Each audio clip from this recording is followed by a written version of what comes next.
Salve! Muito boa noite, sejam muito bem-vindos. Aqui é o Lázaro Rosa e esse é o 12º episódio do Semana em Debate aqui no canal da Fundação Perseu Abramo.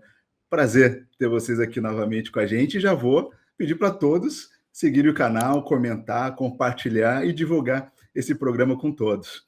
E, pela primeira vez aqui, para quem está vindo pela primeira vez, desculpa, e não acompanhou os episódios anteriores, tem a nossa playlist aqui. Então corre lá que a gente tem todos os episódios, tem muitas entrevistas boas, vale a pena, gente, vale a pena ir lá conferir.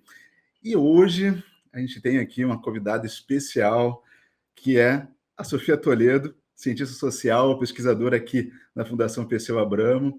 Sofia, seja muito bem-vinda, é uma honra dividir esse programa com você.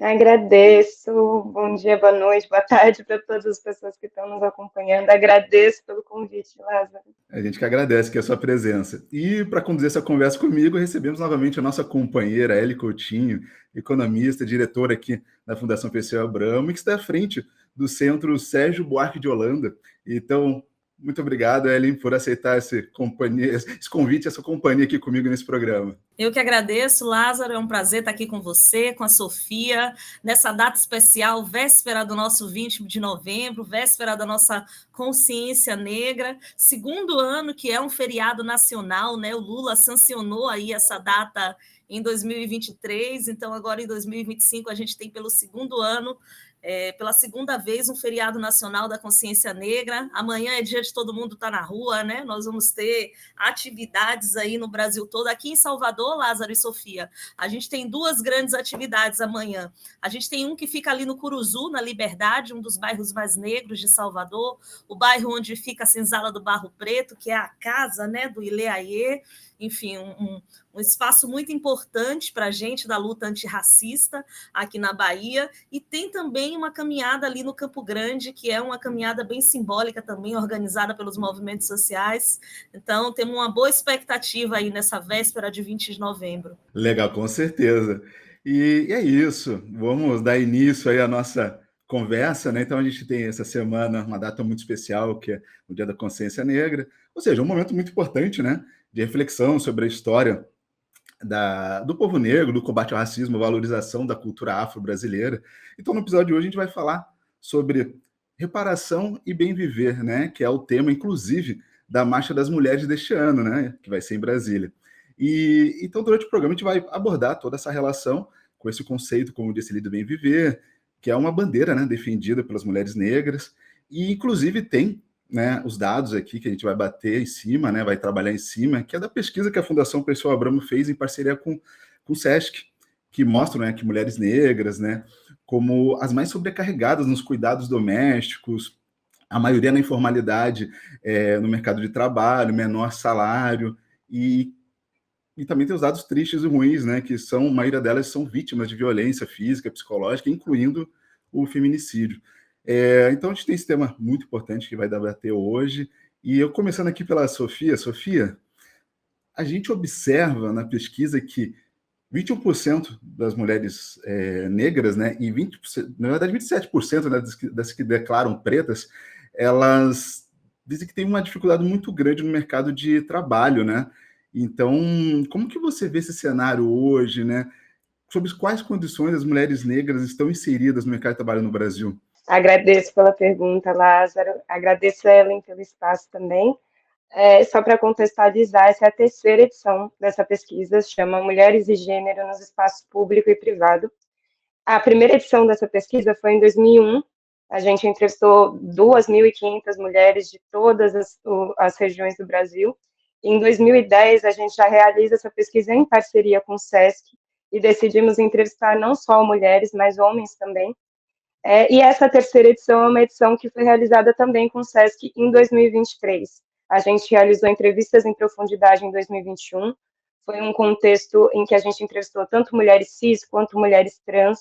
Era em meio à pandemia, Covid-19, então a gente pega nessas entrevistas também parte do que foi os maiores desafios que a gente viveu, né, enquanto mulheres, em especial enquanto mulheres negras. Em 2023, a gente realiza um campo também entrevistando homens e mulheres. Então, é uma pesquisa de gênero, porque ela também traz a perspectiva dos homens, e daí, nesse sentido, o peso da raça, ele realmente se manifesta na pesquisa. Em relação ao mercado de trabalho, acho que tem alguns temas que, quando a gente está falando dos dados que a gente tem sobre mulheres negras, eles se destacam. E um deles é o trabalho e a renda. Então, a maior parte das mulheres negras que estão economicamente ativas, 29% das mulheres negras estão na informalidade. E quando a gente está falando de informalidade, não é como MEI, não é como microempreendedora, nada disso. 26% dessas mulheres estão em trabalhos por conta própria, que é sem CNPJ. São 18% das mulheres em trabalhos por conta própria e 26% são mulheres negras que estão nessa condição de trabalho, que são basicamente os bicos, né?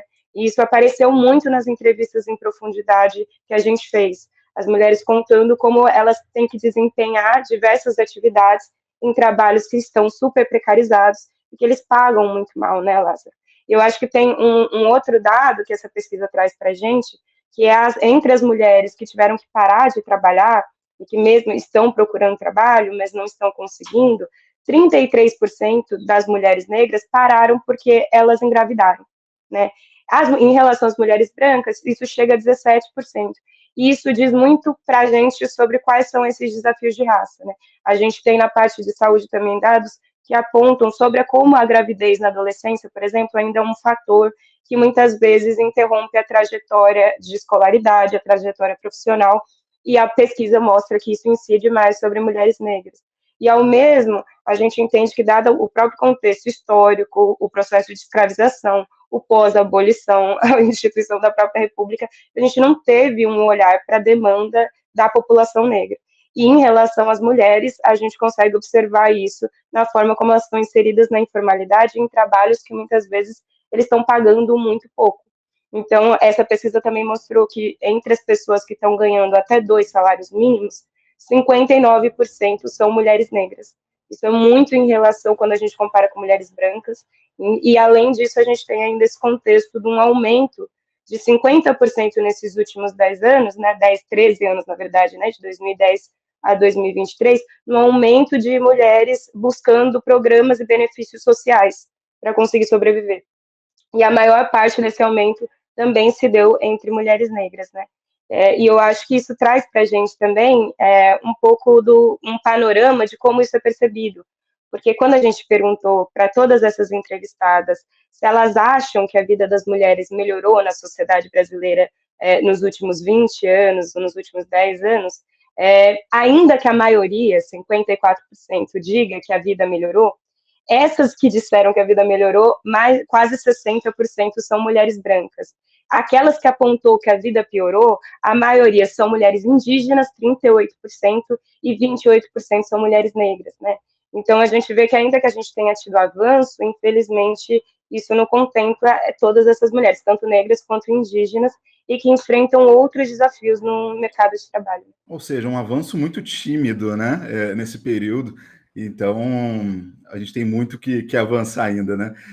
Você comentou rapidamente ali com relação à renda das mulheres, né, negras. Então, você falou ali que é 59%, é isso? Delas que estão ali na faixa até um salário mínimo, é isso, né? Até 2 salários mínimos. Até 2 salários mínimos, né? Realmente, bem baixo. E assim, e na pesquisa também, ela mostra ali os índices das mulheres negras dependendo exclusivamente do SUS, né?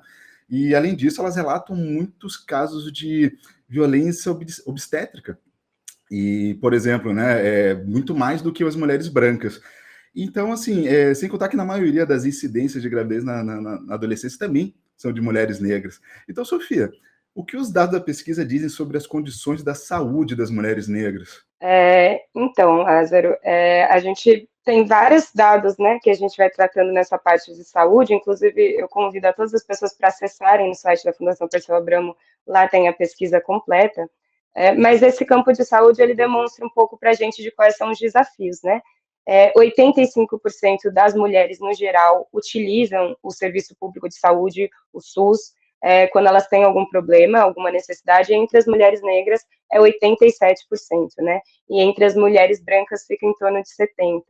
Então, a maior parte das mulheres, das mulheres negras estão utilizando o SUS, e o maior índice de insatisfação está justamente entre elas, né? 41% diz que tem muitos problemas com o tipo de atendimento que recebe. E quando a gente foi verificar quais são os problemas, Um deles é o desconforto e o desrespeito na hora de exames e de consultas, né? 19% das mulheres, entre aquelas que falaram, né, que já tinham sofrido alguma situação de violência ao utilizar o serviço de saúde, 19% diz que já passou por exames que foram feitos de forma dolorosa, exames de toque, situações em consultas ginecológicas. Além disso, a gente tem todas as situações de violência obstétrica durante o parto, que daí o índice é realmente bem maior entre mulheres negras, entre mulheres negras é 19%, entre mulheres brancas é 6%. Então, e nas entrevistas em profundidade, elas foram trazendo muitas histórias, né, que são histórias de como aquela velha frase, né, na hora que você estava fazendo, você não reclamou, não, mas você aguenta passar dor, você é forte, então a gente carrega, né, e acho que essa pesquisa mostra isso, um sistema de saúde que ele tem traços que ele realmente violentam racialmente as mulheres negras, né, e daí a mesma coisa em relação, por exemplo, a gravidez na adolescência, ainda que a gente tenha avançado muito nos últimos anos em relação a esse problema, a gente percebe que ele ainda incide mais sobre mulheres negras, né? Então, a maior parte delas que engravidou cedo, obviamente não foi planejado, né? E muitas, muito cedo, então menor de idade, ou seja, que questiona a gente em relação a, porque é isso, né? Menor de 14 anos, a gente olha e fala assim, isso é estupro, isso é uma violação. Né? Então, tem todas essas complexidades e ainda por cima tem esse fator de 21% das mulheres negras terem engravidado muito cedo, um filho que não foi planejado, diante de 12% das mulheres brancas. E daí, quando a gente vai conversando, isso é esse trajeto, né, esse roteiro. Então, engravidar cedo, porque muitas vezes você não tem acesso justamente a consultas, a um acompanhamento, a uma sociedade que está dando educação sexual para as pessoas. E daí você tem já essa segunda etapa, que é o sair da escola, né? E isso vai prejudicando toda a trajetória. E além disso, tem um outro fator que eu acho que essa pesquisa traz, que mostra, né, essa diferença na condição de nós, mulheres negras, é em relação a, por exemplo, produtos menstruais, né? E então, 23% das mulheres negras, em especial as autodeclaradas pretas, 26%, elas disseram que já passaram por momentos em que elas não tinham acesso a produtos menstruais. E daí, quando a gente pergunta, tanto para mulheres brancas quanto para mulheres negras, o que elas pensam sobre a distribuição gratuita desses produtos, quase 90% é a favor, né? Entendendo que isso é uma dificuldade. Então, isso é uma demanda pública, né, que seja oferecido pelo SUS e que essas mulheres vão demandando e que incide, sobretudo, sobre mulheres negras. Então, a gente tem tanta violência obstétrica, a gente tem a questão da gravidez na adolescência, a gente tem um despreparo, muitas vezes, dos profissionais no trato com essas mulheres, né, e a gente ainda tem também essa questão em relação ao acesso a produtos menstruais, né. Nossa, algo básico, né? Assustador esses números, né? Realmente não imaginava isso, Sofia. E assim, e a gente estava falando aí da gravidez na adolescência, né? 56% das mulheres negras tiveram filhos antes dos 18 anos, né? Se eu não me engano é isso.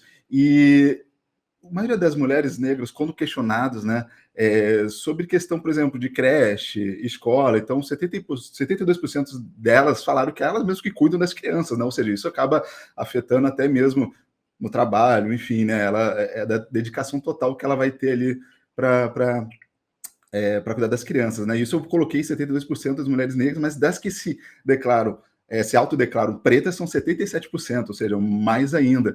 E comparado às mulheres brancas, se não me engano, 48% das mulheres brancas, né? Então, assim, é uma disparidade muito, muito grande. Então, assim, a gente também tem um problema que é que são as políticas públicas, né? Não só para as mulheres negras, obviamente, né? Mas para todas, né? Então, isso é um outro ponto que eu acho que e daí essa parte da política de cuidados da proteção social é um ponto que ele já é marcadamente, assim, a gente pergunta, né, quem é responsável pelos cuidados, tanto os cuidados domésticos, 93% dos lares, dos domicílios, tem uma mulher como responsável. Quando a gente coloca o olhar sobre as mulheres negras, tudo isso piora. Tanto a parte da responsabilidade com os cuidados domésticos, com os afazeres domésticos, cozinhar, limpar, quanto também com cuidado com as pessoas, né? Então, a gente vê que em relação às crianças, é isso que você estava comentando, né? 56% das mulheres negras têm filhos menores de 18 anos que moram com elas, e quando a gente olha se estão compartilhando a guarda com o genitor, né, no caso. isso não ocorre, né? E daí a gente tem esse fator do quando as crianças elas não estão na escola, elas não estão na creche, quem cuida dessas crianças? E o que a gente observa de diferente é que muitas mulheres brancas disseram que elas têm outras mulheres, seja a mãe, seja a irmã, seja a tia, que cuidam quando elas não estão cuidando, né? Então, elas mesmas serem as responsáveis é em 48% dos casos, que já é bastante, porque também esse cuidado ele não está sendo compartilhado. Ele está sendo compartilhado dentro de uma rede de outras mulheres que fazem parte da mesma família.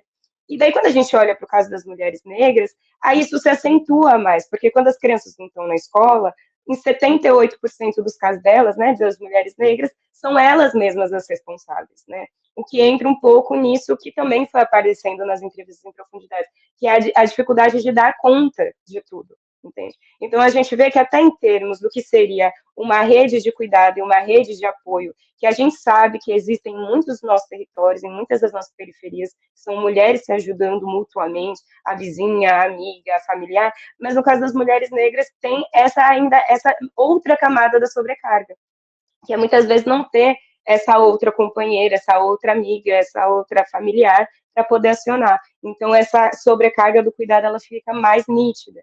E daí, diante disso, a gente pergunta para elas quais são as alternativas e se elas acham que o governo tem coisas que pode fazer para ajudar, né?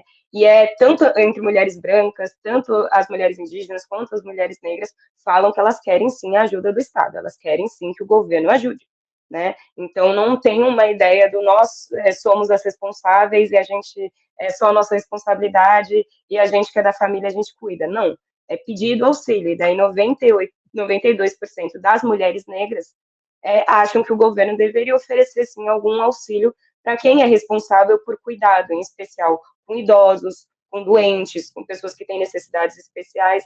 Então, a gente tem essa demanda tanto do um auxílio financeiro, quanto a demanda também de que certos atendimentos, como, por exemplo, de saúde, sejam feitos em casa.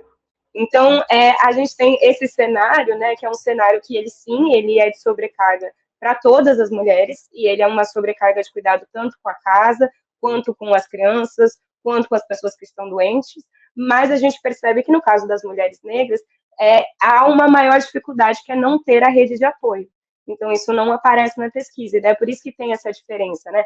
48% das mulheres brancas são elas mesmas, e daí quando chega em mulheres negras vira 72%, quando chega nas autodeclaradas pretas é 77%. É porque elas não estão tendo essa rede que possibilita compartilhar esse cuidado, porque também a gente entende que isso é fruto das desigualdades, né, que a gente já conhece bem, mas o que me chama atenção, por exemplo, nesse ponto, é em relação à demanda que se tem de que esse cuidado seja compartilhado, né? Aí, no momento em que a gente está discutindo a Política Nacional de Cuidados, à frente da Secretaria, no Ministério, é um ótimo momento para a gente colocar isso em pauta também, porque essas mulheres, elas não estão aceitando isso como o meu lugar social, eu devo cuidar, e é isso, e tanto faz. Elas estão solicitando uma demanda, um auxílio do governo do Estado, né? Eu, Sofia, vi uma pesquisa do IPEA de um tempo atrás que dizia que tratava dessa política de cuidados também, tratava, na verdade, dessa rede de cuidados no país, e que dizia que mesmo nos serviços oficiais de cuidado, quase 70% dos profissionais, das profissionais que trabalhavam com cuidados no Brasil, ou seja, trabalho doméstico, ou qualquer um que esteja associado à questão do cuidado, eram mulheres negras. Então, além do ambiente doméstico, isso também está ali no ambiente da vida pública, né, do emprego, enfim, e por isso que lá atrás, quando a gente conseguiu que as empregadas domésticas tivessem seus direitos trabalhistas reconhecidos, por isso que isso foi uma coisa tão importante para as mulheres negras, né? Porque estava concentrado nas mulheres negras o trabalho doméstico, como ainda está até hoje concentrado nas mulheres negras. E aí, Lázaro, a gente tem agora, no dia 25, na próxima terça-feira, a gente tem a Marcha de Mulheres Negras que acontece lá em Brasília pela segunda vez, né? Ela aconteceu em 2015, agora ela acontece de novo em 2025, de mulheres negras por reparação e por bem viver, que é uma marcha fundamental diante desse cenário que a Sofia traz, né? A Sofia fala das violências, né, nos serviços de saúde, violências que para a gente são muito características do racismo estrutural e institucional da nossa sociedade, né? Quando a Sofia fala ali da desigualdade, é uma desigualdade racial que estruturou a sociedade brasileira, né? Então, tudo isso é produto do racismo. Por que existe essa disparidade entre mulheres brancas e mulheres negras? Isso é fruto de uma sociedade que foi formada na escravidão, né? Que teve sua formação social na escravidão, e que a condição das mulheres negras era realmente muito diferente da condição das mulheres brancas e se perpetuou, continua até hoje muito desigual, muito diferente, com uma característica racista muito presente, né? Então, faz parte da formação da sociedade ter política pública, ter ação afirmativa que combata isso é muito importante. Por isso que é tão importante quando os governos do PT, nas últimas décadas, fizeram ações direcionadas, por exemplo, para as mulheres. As mulheres, a quem recebia a chave do Minha Casa Minha Vida, né? Quem era beneficiária do programa de transferência de renda, quem recebia o cartão do programa de transferência de renda. Por isso que era tão importante que fossem programas que estivessem direcionados ali como beneficiárias principais as mulheres, né? Pô, muito bom você ter citado aí a data, porque eu já ia perguntar. Então, dia 25 agora, né? Na próxima semana, a Marcha das Mulheres Negras em Brasília. Que bom. Então, o pessoal está avisado. E tem um comentário, a Sofia por favor, aproveite. Né, Sofia? Nós vamos ter uma agenda da Fundação Perseu Abramo com a Secretaria Nacional de Mulheres e com a Secretaria Nacional de Combate ao Racismo do PT, no dia 24, na véspera da marcha, será na sede do PT Nacional, para as mulheres negras do PT que forem à marcha, de apresentação dessa pesquisa, distribuição da cartilha também, né, Sofia? E da pesquisa também do Reconexão Periferias. Então, vai ter uma agenda lá, a Fundação vai ter uma tenda na concentração da marcha, então teremos uma tenda das Beneditas na concentração da marcha, ali no dia 25. Enfim, estaremos lá, será uma agenda muito importante. Nossa, que bacana. Então, vou pedir para o pessoal colocar aqui, né, as informações na descrição, para quem, né, tiver alguma dúvida ali, está ali registrado. Então, semana que vem em Brasília, pessoal. Só antes de a gente dar continuidade aqui no assunto, fazer uma pausa rápida para pedir para o pessoal, né, que está seguindo a gente, seguir o canal, curtir, comentar, compartilhar o programa. E cada ação de vocês ajuda a fortalecer, né, não só o programa, mas o canal e tanto a Fundação, né, que tem conteúdos maravilhosos aqui para vocês, cursos gratuitos. Então, aproveitem bastante, tá? É tudo de graça, então é só aproveitar. Então, vamos lá, né? Dando sequência aqui à conversa, a pesquisa, né, da Fundação Perseu Abramo, e aí em parceria com o SESC, como a gente estava comentando antes, também trouxe outros dados valiosos, né, que é sobre a participação das mulheres negras na política, né? Sofia, o que podemos extrair, né, em relação à vida política das mulheres negras? O que elas estão pensando e como elas são inseridas nesse contexto? Bom, a gente tem esse bloco sobre cultura e participação política, é importante a gente destacar, né, que ele é um tema que a gente tem um pouco de dificuldade nas entrevistas, né, então, assim, entre as mulheres no geral, né, mas em especial entre mulheres negras, muitas das atividades que são feitas, elas não são compreendidas enquanto atividades políticas, sabe? Então, quando a gente perguntava sobre o interesse, por exemplo, a importância que a política tem para as mulheres negras, a política tem uma super importância na vida delas, né? A maioria diz que afeta diretamente a vida delas, mas daí quando a gente compara com 2010, por exemplo, a gente teve uma queda em relação a essa importância atribuída à política, né? E acho que tem relação justamente com aquilo que eu tinha comentado, dessa percepção de que a vida deu uma piorada, complicou, tanto no mercado de trabalho, quanto no acesso à saúde, quanto na questão da violência. Então, muitas vezes, por isso, ainda que a política seja reconhecida como muito importante, tem essa queda em relação a 2010, né? E que tem relação com todos esses desafios que o próprio país passou de retirada de várias agendas de direito e que incidiu sobre a vida das mulheres negras, né? Mas daí, em relação a alguns dos temas que a gente passou, como, por exemplo, a religião e a política, 72% das mulheres negras disseram que a religião não deveria influenciar na política. E daí, entre as autodeclaradas pretas, inclusive, sobe para 80%.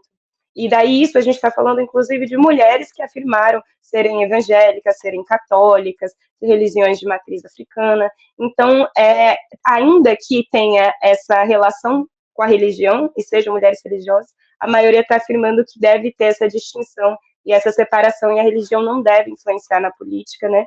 E uma perspectiva crítica em relação a lideranças políticas que levam a política para esse ambiente da religião, que é algo que apareceu, por exemplo, nas entrevistas em qualitativa, em profundidade que a gente fez, né?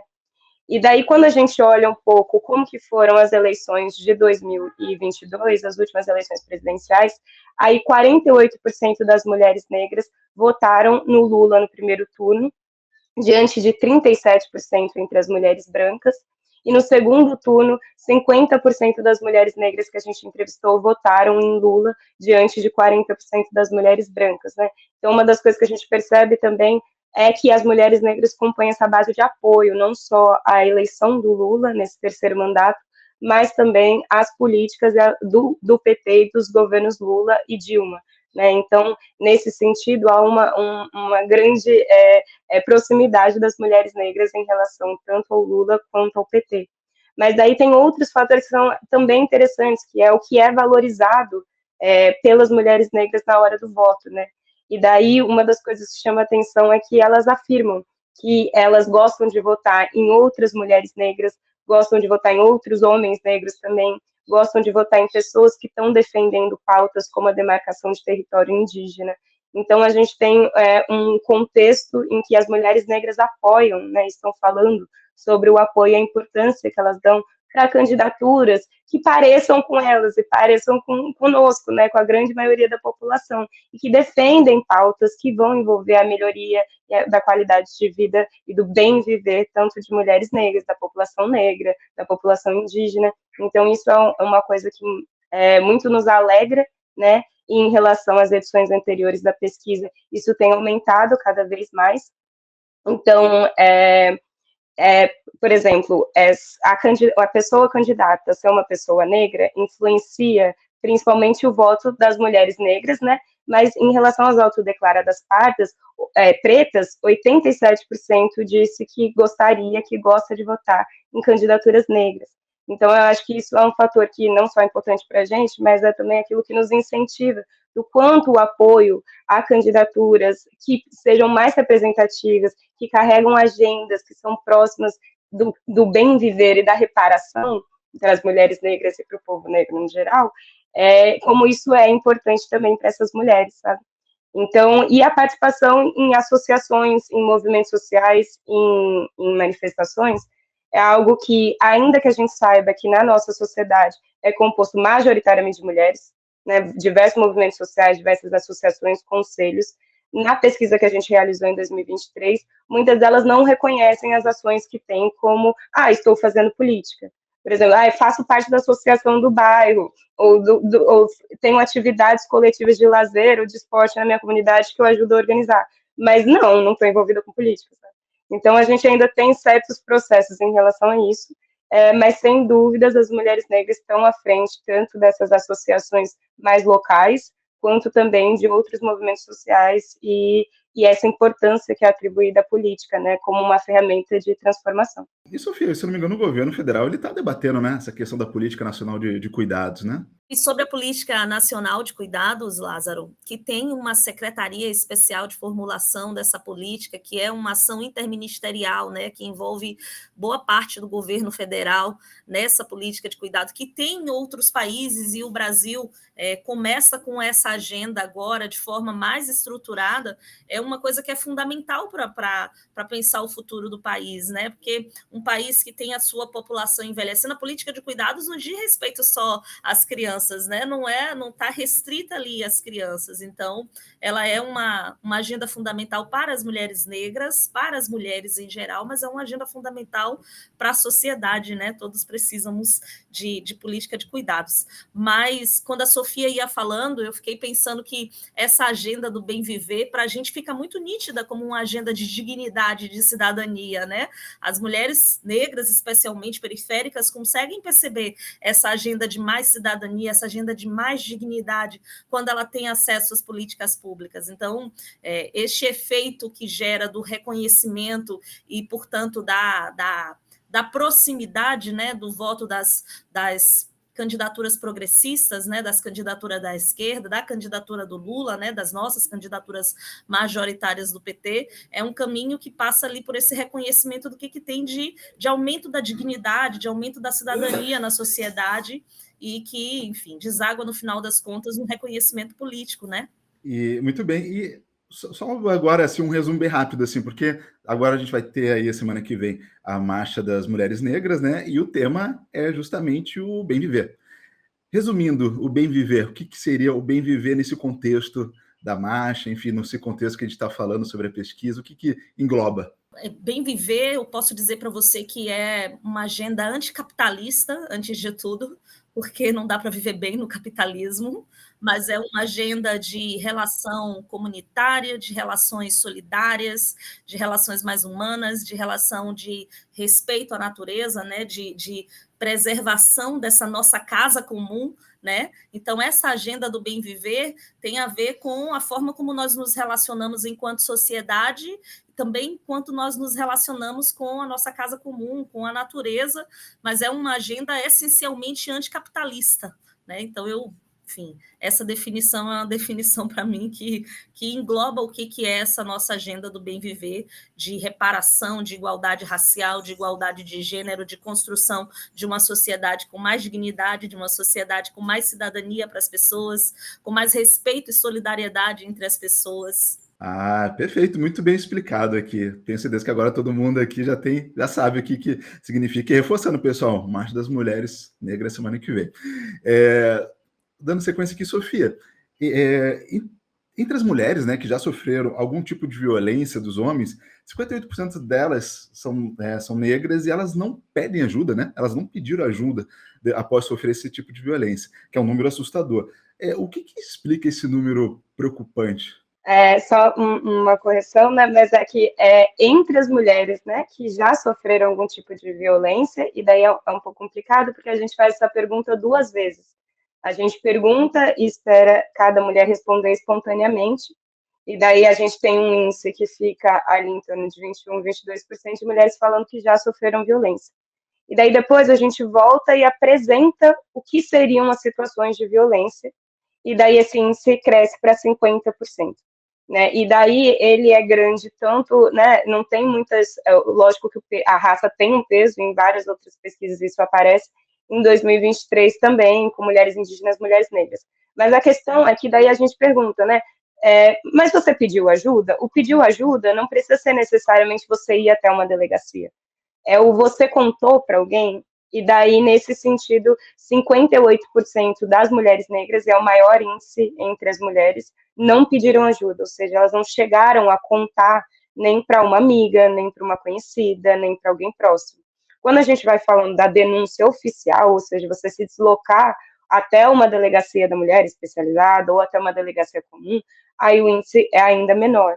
E daí isso tem relação tanto com a forma que, né, que é aquilo, né, entre as mulheres que também realizaram a denúncia, 27% das mulheres negras avaliam negativamente o atendimento que elas receberam. E entre as mulheres que se autodeclaram pretas, 60%, é mais do que o dobro, avalia mal o atendimento que recebeu. E esse é o maior índice que a gente tem entre as mulheres. Então, a gente tem muitas mulheres que estão vivendo, mulheres negras que estão vivendo situações de violência e que não estão contando para ninguém, né? Quando a gente olha as mulheres no geral, o que a gente percebe é que muitas não estão pedindo ajuda. Mas quando elas pedem ajuda, não estão denunciando oficialmente, mas por vezes pedem ajuda. E muitas vezes, quando elas pedem ajuda, em especial para alguém da família, elas recebem uma desmotivação de fazer a denúncia. Não denuncia, você vai destruir a família. Não, mas o fulano é o seu companheiro, seu pai, entende? Em relação às mulheres negras, não chega o romper o silêncio.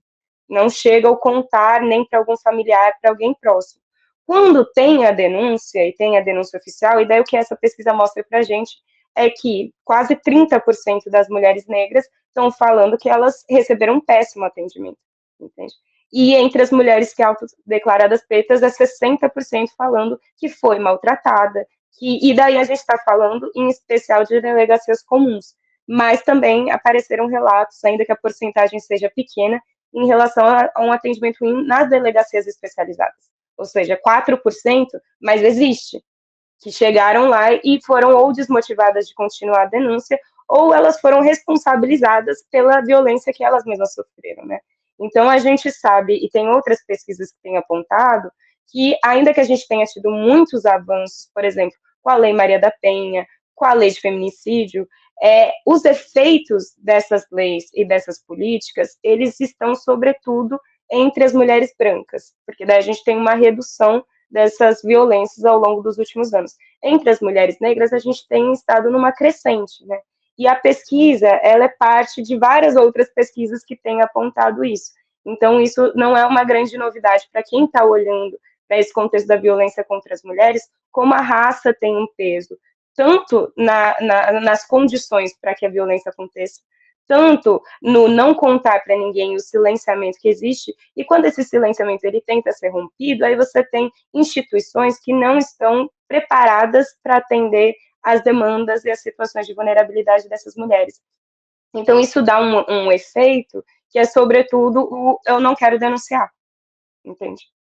E daí, o que a gente entende é que o que os estudos vão apontando é que o feminicídio ele não acontece do dia para a noite. Você tem um histórico da relação de um acentuamento de diversos tipos de violência, tanto de xingamentos, de perseguições, são coisas que não são percebidas como violência também. Tipo, a gente tem uma cultura em que alguém me violentar é me socar ou me bater. Mas tirar meus documentos, não. Me prender dentro de casa, não. Olhar, fuçar nas minhas coisas, não. Me xingar, me menosprezar, não. Então, a gente já tem esse fator que é a dificuldade de reconhecer e de nomear as situações, entende? E daí, o que a gente consegue verificar na pesquisa são essas mulheres falando que elas têm recebido um péssimo atendimento. Assim. E quando a gente olha a diferença de raça entre as mulheres brancas, as mulheres negras, elas realmente é 60%, né? Isso é um índice muito alto. Então, já é pouca gente consegue ir denunciar. E quando vai, você tem todas essas complicações que exigem da gente mais treinamento, mais medidas, mais políticas para aprimorar essas delegacias. Não é que elas não são importantes, que elas não devem existir. Elas devem existir, esses canais de denúncia, eles devem existir. Mas a gente tem que entender que, da forma como está funcionando, está tendo mais efeito sobre a preservação e a segurança de mulheres brancas do que de mulheres negras ou mulheres periféricas. Então, além disso, a gente tem também, nessa entrevista, a gente pergunta, né, dos efeitos que essa violência tem nas pessoas. E entre as mulheres negras, 72% diz que o efeito da violência que elas sofreram foi, sobretudo, na saúde mental. E entre as autodeclaradas pardas, não pardas, 74%. E entre as mulheres brancas, isso fica em torno de 60%. Então, a gente tem, inclusive, essas mulheres, e que quando a gente vê o recorte de idade, que é importante trazer, são, sobretudo, mulheres de 15 a 17 anos. Né? Muito jovens e que estão já percebendo na sua psique, na sua saúde mental, com depressão, com ansiedade, com traumas, os efeitos de violências que elas vivem muitas vezes sim dentro de casa, mas também muitas vezes no mercado de trabalho, que volta um pouco no ponto que a gente tinha comentado, e que a gente fez perguntas também como é a situação no ambiente de trabalho dessas mulheres. A gente sabe que está na informalidade, a gente sabe da precarização, da baixa renda, mas além disso a gente tem ambientes que faz parte da própria cultura e o problema racial que nós temos, de um tratamento, humilhações, xingamentos, sobrecarga, também nesses outros espaços, né? Então, a gente tem, em relação a esse contexto da violência contra as mulheres, muitos desafios ainda, no geral, mas uma das coisas que a pesquisa traz são esses desafios em especial na realidade das mulheres negras. As políticas, as leis que a gente conseguiu avançar e conquistar, elas não têm dado conta de frear. Porque no nosso caso, os índices continuam crescendo. No caso de mulheres brancas, ele já está estabilizando. É um problema no geral? É um problema no geral, mas ele diz para a gente que ele é um problema sobretudo racial. Porque as alternativas, né, o problema em si, ele pode não ser porque pode afetar todas nós, mas as soluções que a gente tem na sociedade dispostas, elas têm servido sobretudo para mulheres brancas. Mulheres periféricas e mulheres negras não têm conseguido, a gente não tem conseguido avançar nisso. E a pesquisa mostra isso, e mostra, inclusive, que muitas vezes, né, em caso das mulheres, por exemplo, que foram agredidas, e a agressão partiu de parceiros amorosos ou parceiros sexuais, 88% são mulheres negras. e 66% mulheres brancas. Então, assim, a gente tem nossas diferenças também, mas eu acho que o ponto todos esses dados de violência que a gente tem é isso, é como a raça ela pode não ter tanto peso na violência que vai sofrer, de estar exposta à violência ou não, mas quando a gente olha quais soluções a gente tem, e como que essas soluções, por quem é acessado, isso não tem sido acessado por mulheres negras, entende? Então, a gente ainda tem muito para avançar nesse sentido. Sofia, eu acho interessante que dá para fazer um paralelo tanto com essa questão da violência quanto a questão da saúde, porque elas todas partem ali da questão do racismo estrutural da nossa sociedade, desta concepção de que as mulheres negras, e que isso não vem de agora, que isso vem da escravidão, de que as mulheres negras são mais fortes, de que elas aguentam mais, de que, portanto, elas merecem menos solidariedade institucional, menos solidariedade pública, né? Tem um conteúdo racial na solidariedade, né? Na recepção das denúncias, na recepção da reclamação, enfim, na percepção da doença, tem um conteúdo racial muito forte, né?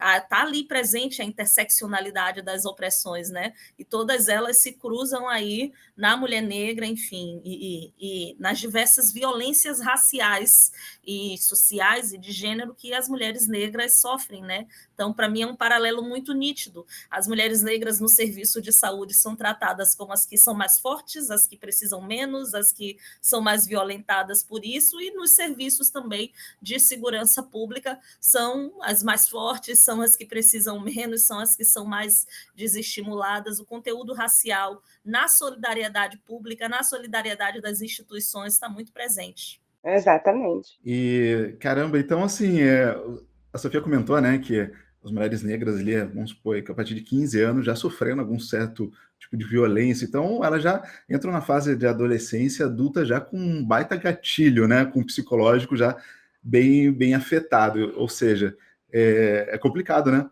Ela já, além de todos esses problemas, como a Ellie comentou ali, né, do racismo já estrutural, de todos os desafios, ainda tem essa questão mental que precisa ser trabalhado e, com certeza, acho que é um dos principais objetivos, né, acredito até dentro dos programas do governo, de estar dando esse atendimento especializado para todas as mulheres, mas, obviamente, as mulheres negras são a maioria ali, então, né, seriam as mais, entre aspas, vamos dizer assim, beneficiadas. Eu queria entrar num detalhe aqui com relação à gravidez precoce e tudo mais, né? Claro que isso tem a ver, né, também com educação e tudo mais, aí entra naquela questão da educação sexual. E então, assim, não sei se a pesquisa capta alguma coisa ou, né, independente da pesquisa, né,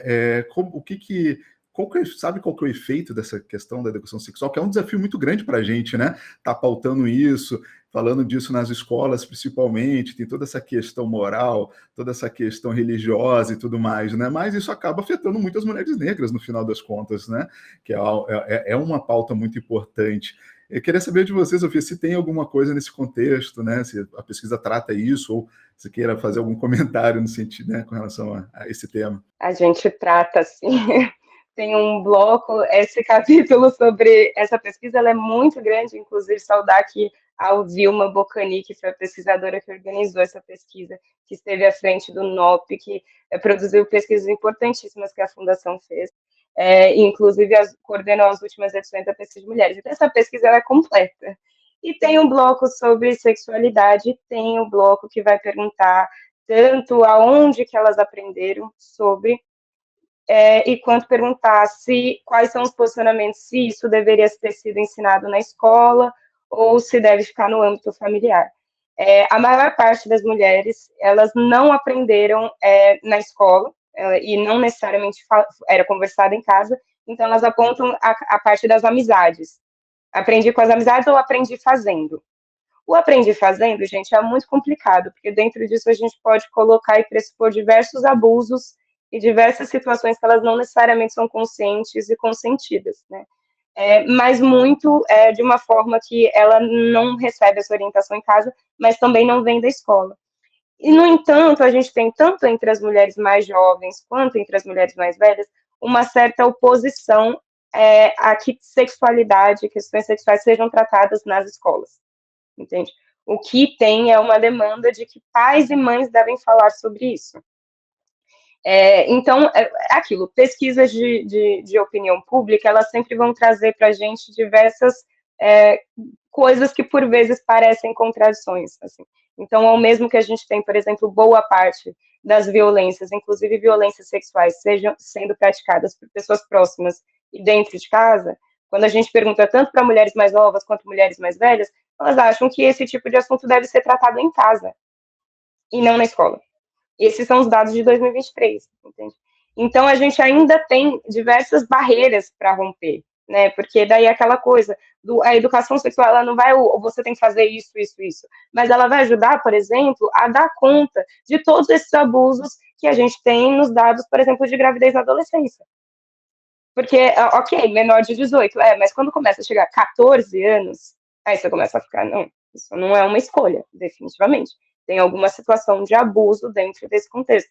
Então, é muito complicado, porque ao mesmo que tem o reconhecimento do não, essas violências, elas são praticadas por quem está próximo, elas são praticadas em casa, e da educação sexual, tanto em outras instituições, como, por exemplo, a escola, mas também o postinho de saúde, sabe? E esses outros, né, poderiam estar fornecendo informações que permitem a tantas, eu acho que em especial, né, as crianças, aí, tanto meninos quanto meninas, se protegerem, entende?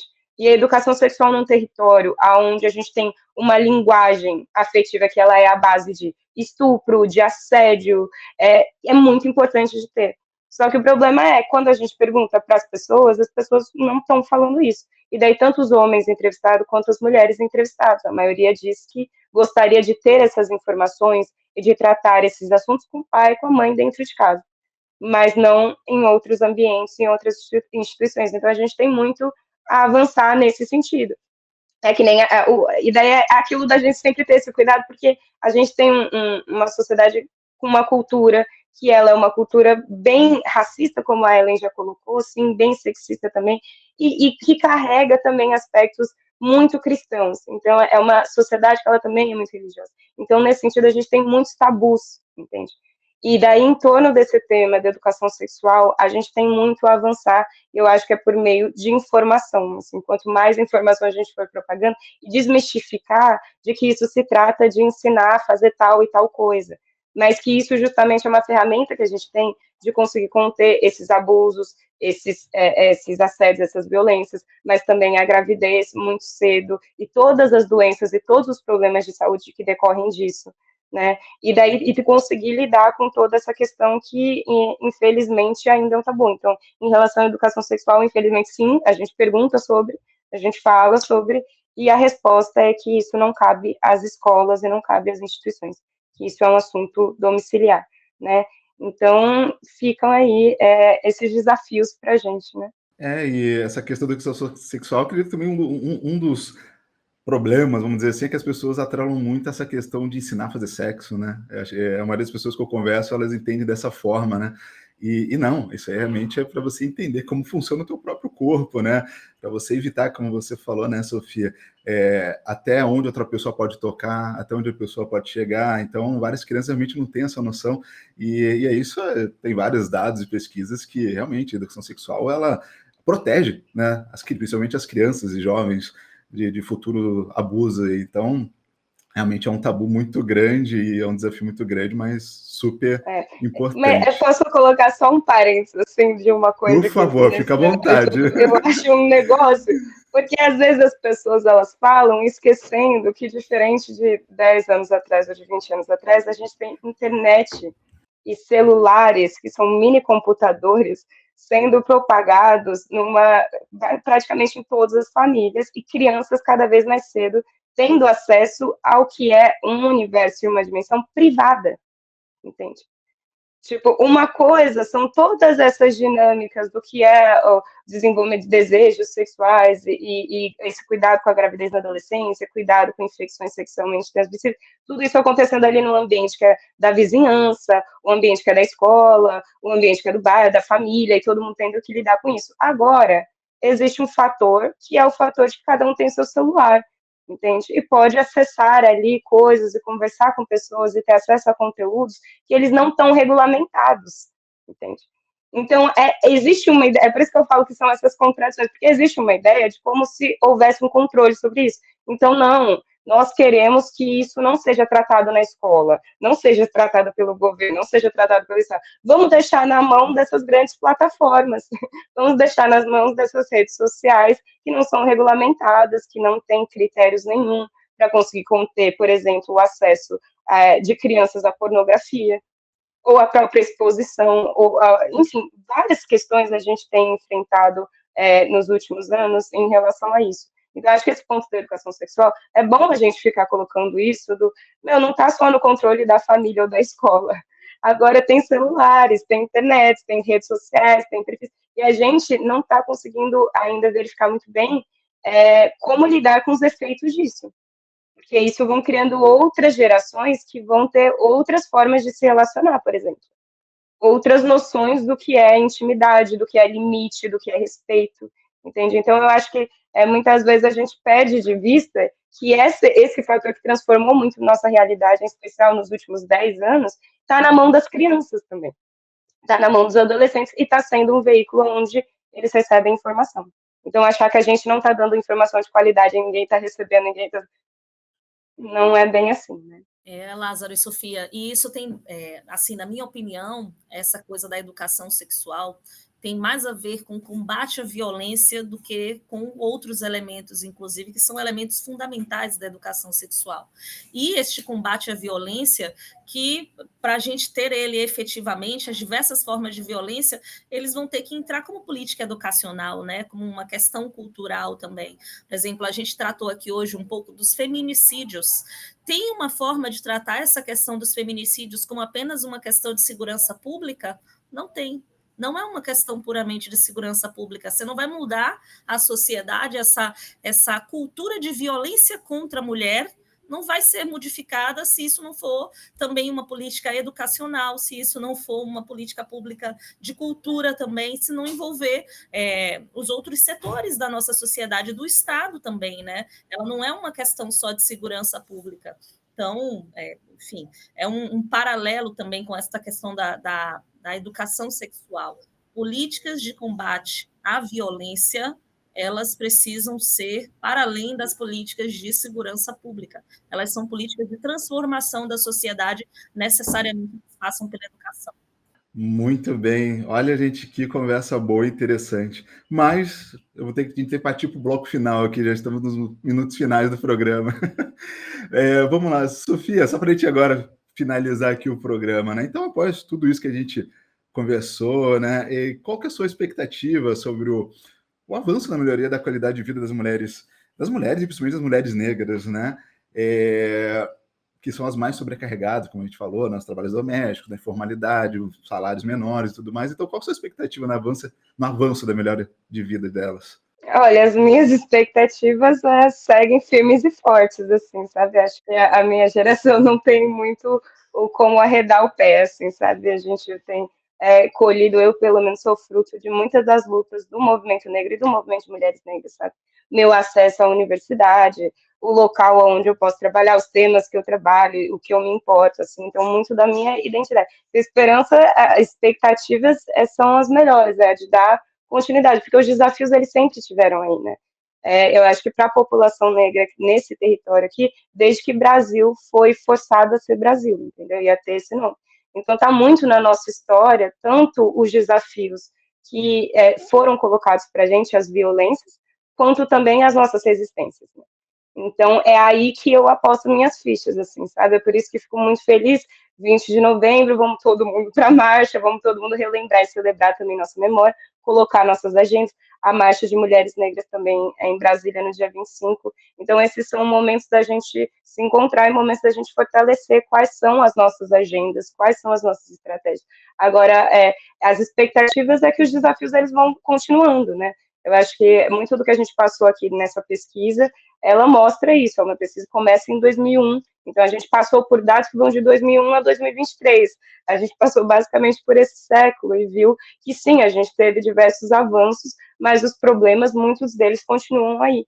Então, se a gente tem dimensão de que o problema ele é estrutural, ele está institucionalizado, ele também faz parte da nossa cultura, a gente também não arreda o pé de que é um grande desafio, mas estamos aí, e nada que seja novo, né? Essa luta não é nada nova. Então, eu agradeço o espaço, agradeço, Ellen, também. É sempre um prazer estar com você, que é também uma referência para mim e para tantas outras. E agradeço, gente, pela essa conversa, que também foi maravilhosa. E convido todo mundo a acessar a pesquisa no site da Fundação Perseu Abramo. Tá lá os dados, qualquer coisa entre em contato com a gente. Estamos aí. A gente vai colocar aqui o link, Sofia, o link da pesquisa aqui na descrição para o pessoal acessar. Obrigado, Sofia. E você, Ellen, qual a expectativa aí? Você acha que a gente está realmente avançando, regredimos, estamos estagnados nesse tema? O que você acha, Ellen? Eu acho que nós estamos avançando, Lázaro, e eu não me considero uma pessoa otimista, mas eu acho que, de fato, nós estamos avançando, porque quando a gente ocupa os espaços e a gente promove transformações no Estado brasileiro, como as que foram produzidas nas últimas décadas, sem dúvidas que a gente tem avanços. Nós tivemos uma interrupção, nós tivemos um governo de extrema-direita que, enfim, propagou ódio racial, né? E que, enfim, foi duramente combatido pelas mulheres negras, pelos homens negros, mas, sem dúvidas que nós temos muitos avanços para comemorar, mas nós também temos um caminho muito longo para a gente ter, de fato, uma sociedade antirracista no Brasil, né? E por isso que essa marcha, se a consciência negra amanhã e todas as caminhadas que nós teremos, todas as atividades que nós teremos são muito importantes, a Marcha de Mulheres Negras, no dia 25 de novembro, ela é fundamental, essa marcha pelo bem viver, por reparação racial, essa marcha que é anticapitalista, que é anticolonial, essa marcha que é em defesa da nossa casa comum, em defesa do nosso direito de ter futuro, né, de ter dignidade, cidadania, de viver em comunidade, né, de ter solidariedade entre as pessoas. Então, essa marcha que aponta para uma perspectiva de futuro muito melhor do que o que a gente tem hoje. Então, não tem como achar que nós não teremos melhoras, né? Nós somos a maioria da sociedade, né? Então, as pessoas negras são maioria na nossa sociedade, as mulheres são maioria na nossa sociedade. A gente tem um caminho de muita luta pela frente para que essa maioria numérica se transforme também em maioria política, né? Mas nós faremos, sem dúvidas, continuaremos. E convidar, mais uma vez, as pessoas que estiverem em Brasília, as nossas companheiras que estiverem em Brasília, para, no dia 24, irem até a sede do PT para a atividade, né? A Sofia vai ter pesquisa, a Sofia vai apresentar a pesquisa e vai ter a cartilha da pesquisa para distribuir lá no dia da marcha, né? Na concentração, na nossa tenda das Beneditas, e nós seguimos por aqui, Lázaro. Eu costumo dizer que a Fundação Perseu Abramo, ela é uma fundação que não faz agenda antirracista apenas no novembro. Para nós, não é apenas o novembro que é negro, né? Esse ano nós tivemos um conjunto de atividades relembrando aí as lideranças negras que, enfim, foram datas muito importantes, né? 30 anos de falecimento da Beatriz Nascimento, 90 anos de nascimento da Lélia Gonzalez, foi os 100 anos do Franz Fanon esse ano, 100 anos do Malcolm X, 100 anos, né, do Clóvis Moura esse ano, enfim, 50 anos de Kabengele Munanga no Brasil. Esse ano também, além dos 10 anos da Marcha de Mulheres Negras, Sofia, completa os 30 anos da Marcha Zumbi em Palmares, uma marcha que foi muito importante para a construção de políticas públicas antirracistas no Brasil, né, que foram construídas pelo movimento negro, sem dúvidas com os governos petistas, mas que foram construídas pelo movimento negro. Então, a gente teve um conjunto de atividades esse ano voltado à luta antirracista, né, à discussão antirracista, e agora, em novembro, nós vamos estar, mais uma vez, a Fundação Perseu Abramo como parceira importante nessa luta, principalmente lá na Marcha de Mulheres Negras. Então, todo mundo que estiver em Brasília, acompanhe as nossas agendas, apareça na tenda, porque vai ter distribuição de material, de livros da Fundação, de cartilhas das pesquisas da Fundação Perseu Abramo, distribuição gratuita para as nossas companheiras militantes que fazem a luta antirracista nos seus estados. Muito bom, e eu agradeço demais, assim, nossa, está sendo muito especial estar dividindo esse espaço com vocês aqui, duas mulheres negras referências para mim, com quem eu aprendo bastante, então, sentindo bem representado aqui, ó. Vocês aqui, um programa só com negros aqui realmente é uma coisa rara, só a Fundação Perseu Abramo, né? Muito bom. Mas, gente, brigadão mesmo, né, pela companhia, para quem acompanhou a gente aí, é uma honra ter aí a audiência de todos vocês, e aproveitar para pedir novamente para vocês, né, visitem nossa página aqui, a nossa revista Focus Brasil, tá? O site é fpabramo.org.br/Focus Brasil. Então, corram lá, acessem, tá? E, como eu falei, tem muito conteúdo bacana e pedir para compartilhar essa conversa muito boa que a gente teve aqui com amigos, parentes e tudo mais. Sofiele, muito obrigado novamente.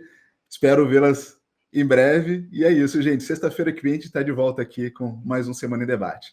Um ótimo final de semana para todos e um grande abraço, gente.